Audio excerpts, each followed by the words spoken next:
পদুম আছে নৈ ফুলি দেশেৰো বিচাৰিছে আকৌ এবাৰ মোদী কৰ্মযোগী হিমন্ত মামাই আনিছে অসমলে দ্ৰুত প্ৰগতি ৰঙালীৰে বতৰত আকৌ পদুম ফুলিব মোদীজীৰে ভাৰতত বিকাশৰ নৈয়ে বব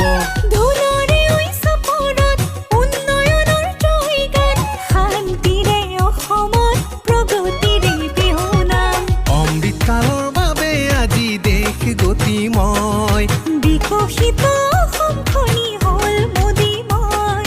সুখৰে হাঁহি আজি চৌপাশে বয়